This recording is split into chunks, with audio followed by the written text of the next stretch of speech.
بسم اللہ الرحمن الرحیم۔ السلام علیکم۔ قرآن مجید میں ہے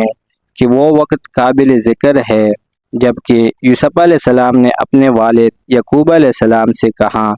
کہ ابا، میں نے خواب میں 11 ستارے اور سورج اور چاند دیکھے ہیں، ان کو اپنے سامنے سجدہ کرتے ہوئے دیکھا ہے۔ انہوں نے جواب میں فرمایا کہ بیٹا، اپنے اس خواب کو اپنے بھائیوں کے سامنے بیان نہ کرنا، کیونکہ وہ خاندان نبوت میں سے ہونے کی وجہ سے اس خواب کی تعبیر جانتے ہیں کہ 11 ستارے 11 بھائی اور سورج والد اور چاند ماں ہے، اور سجدہ کرنے سے مراد ان سب کا تمہارے لیے مطیع و فرمان بردار ہونا ہے،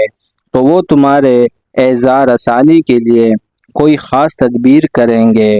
یعنی بھائیوں میں سے اکثر، کیونکہ 10 بھائی الاتی تھے، ان سے خطرہ تھا، صرف ایک بھائی حقیقی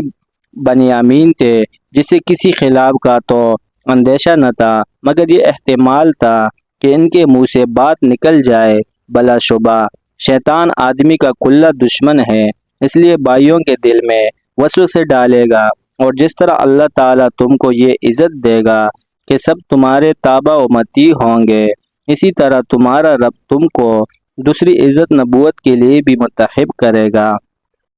اور تم کو خوابوں کی تعبیر کا علم دے گا، اور دوسری نعمتیں دے کر بھی تم پر اور اولاد یعقوب پر اپنا انعام کامل کرے گا، جس کے اس سے پہلے تمہارے دادا ابراہیم و اسحاق علیہ السلام پر اپنا انعام کا کامل کر